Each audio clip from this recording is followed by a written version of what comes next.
Okay, so let's picture this. You've got these incredible snow-capped peaks, right? And this amazing cool air, pine scent, lush green valleys everywhere. That's Himachal Pradesh. People call it the land of the gods. Today we're doing a depth dive into its whole tourism scene based on some really interesting material we've looked at. Exactly. And this is for you, whether you're actually thinking of a trip, or maybe you just want to know more about India, or you're curious why so many people visit this specific region. Yeah. We're going to try and get to the heart of what makes Himachal so appealing, looking at all the different things it offers. Okay, let's get into it then, because Himachal, it just evokes these really strong images, doesn't it? And it's got this incredible range. You've got the huge mountains, obviously, but also like quiet monasteries, adventure sports, tons of culture, even that whole British colonial history element. Absolutely. It's quite a mix. Yep. To maybe get a handle on it, let's start with some of the, the main tourist hotspots, the places most people know. First up, Shimla. Shimla. Yeah. The old summer capital for the British Raj. You can almost picture it, can't you? Walking along the ridge. And that architecture is still so visible. The Mall Road, Christchurch, it's like a direct link to the past. Plus, that cool mountain air is just such a relief, especially if you're coming from the plains. Right. And what's interesting is Shimla isn't just like a museum piece. It's still a busy state capital. So you get this blend of old and new. That's a good point. Now, if you compare that to somewhere like Manali, it's a really different kind of appeal. Oh, Manali, yeah, that's the adventure capital, isn't it? Nature adventure. You've got Solang Valley for skiing and paragliding. Right. Rotang Pass with those just, wow, views. And then the temples, too, like Hidimba Temple, Manu Temple, right in the middle of all that natural beauty. It pulls in people looking for that outdoor thrill, that scenery. Precisely. And if you look at the state overall, it seems like Himachal kind of deliberately offers these different experiences in different zones, Yeah. catering to all sorts of travelers. So if we head east a bit, you hit Dharamshala and McLeod Ganj. Now, that place has such a unique feeling. It's where the Dalai Lama lives, so it's this major center for Tibetan culture. Visiting Namgyal Monastery is, well, quite something. But then you also have the natural side, like Baksu Waterfall and that trek up to Triand. It's this mix of spirituality and just stunning landscape. Very distinct. Yeah, it makes you think about why people travel, doesn't it? Dharamshala seems to connect with maybe a deeper search for something, for cultural connection. That's interesting. Compare that again to, say, Kulu, which is south of Manali. Kulu, famous for the Dussehra festival, right? I hear that's massive. It is, yeah. A huge cultural spectacle. But it's also right on the Bees River, so lots of adventure sports potential there too. And it's the way into the Great Himalayan National Park, which is incredible. And there's the Raghunath Temple, another important religious site. What's striking is how each of these main areas has its own sort of personality, its own main draw. They're not all the same. And then you go somewhere really different, like Spiti Valley. Oh, Spiti. Yeah.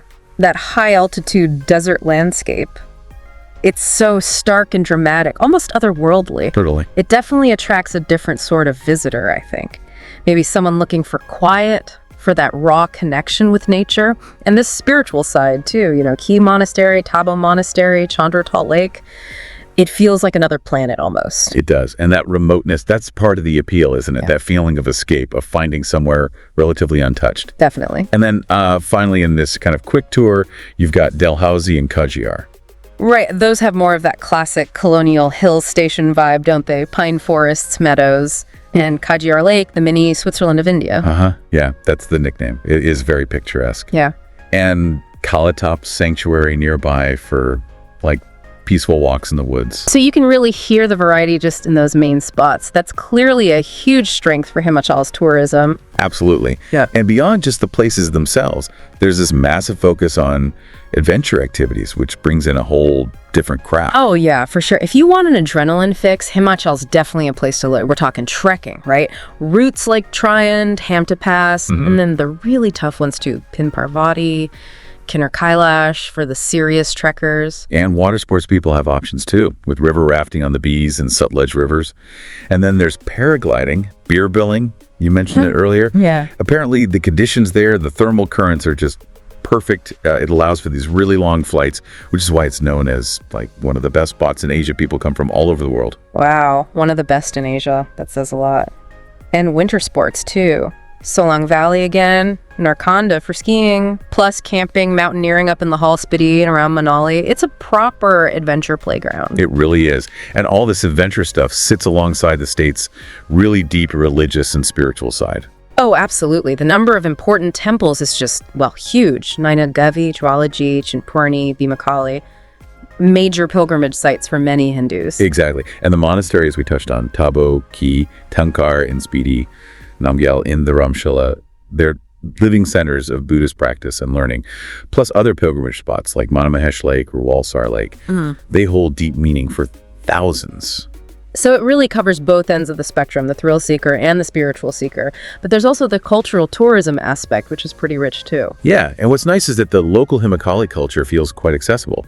You know, through the fairs they have, the traditional dances like Nati, the local crafts you can see and buy. Festivals sound amazing. Kula Dusera, obviously, but also the Shivratri fair in Mandi, the Minjar fair in Chamba, must be incredible ways to experience local life. Definitely. And buying local handlooms or handicrafts, it's always a great way to feel connected to a place, I think. It is. And connecting to places also behind this newer, growing focus on ecotourism and rural tourism, getting away from the main centers. Right. That's becoming really popular, isn't it? Sustainable travel. Yeah. Places like Tirthan Valley or GB, they're kind of leading the way. Exactly. You're seeing more things like homestays run by local families, which is great for authentic experiences and local incomes. More focus on protecting the environment, managing waste, guiding tourists on forest trails responsibly. And Himachal has these vital protected areas too. The Great Himalayan National Park, that's a UNESCO World Heritage Site. Huge biodiversity. Plus Pin Valley National Park, Chale Wildlife Sanctuary. It's really good to hear about that focus on sustainability. Okay, let's shift gears slightly. Winter. Himachal must completely transform in winter. Oh, absolutely. Usually say November to February. Everything gets covered in snow. The whole landscape changes. It becomes this, classic winter wonderland scene. Which attracts a different kind of tourist again, I guess. Wow. Snow sports become the thing to do. And honeymoons. Yeah, definitely popular for honeymoons, that romantic snowy setting. And activities shift to skiing, snowboarding, just enjoying the snow. Places like Manali, Shimla, Kufri, Narkonda, Dalhousie become the go-to winter spots. Makes sense, but with all this popularity, all these different types of tourism, there must be challenges too. It can't all be straightforward. No, definitely not. Yeah. That's a really crucial point. You have issues like environmental impact. Waste management is a big one, especially with high tourist numbers. I can imagine. And then there's unplanned construction over tourism in popular spots during peak season. Right. It puts a massive strain on resources, on infrastructure. Right. Plus, the elephant in the room, climate change. It's affecting snowfall, affecting the rivers that rely on glaciers. And you still need better roads, better facilities, especially in the more remote areas. Those are some serious challenges. So what's being done? Is the government, our local bodies trying to tackle these things? Yes, there's definitely recognition of the problems. There's a push towards promoting sustainable tourism, ecotourism. They're trying to develop new tourist routes, maybe in less visited areas, to spread people out a bit. And boosting rural tourism helps distribute the economic benefits too. Those homestay schemes you mentioned earlier sound like part of that. Exactly. That's a key initiative, empowering locals, offering authentic stays. And they're also using tech, more digital promotion, mobile apps, to give tourists information, guide them, maybe help manage flows. Okay, so pulling all this together, it's clear Himachal Pradesh is just, well, huge for Indian tourism. It offers this incredible variety of experiences, all set against this truly breathtaking natural backdrop. That really sums it up. From crazy adventures to quiet spirituality, from deep culture to just the raw beauty of the mountains and deserts. There's something there for almost everyone. Its importance to India's tourism landscape and its cultural identity is massive. But as we just discussed, that success needs careful handling, doesn't it? It feels like a real balancing act. It absolutely is. Making sure tourism grows in a way that doesn't destroy the very things people come to see. The environment, the local culture, that's got to be the key for the future, right? For its long-term health. Couldn't agree more. Which kind of leads to a final thought, maybe for you, the listener, to ponder. Okay. Given how incredibly attractive Himachal is, but also knowing the challenges we've talked about, what kind of innovative ideas or solutions could help protect the unique spirit of these Himalayan places while still allowing for tourism that's genuinely sustainable for the long haul? Something to think about after our dive today.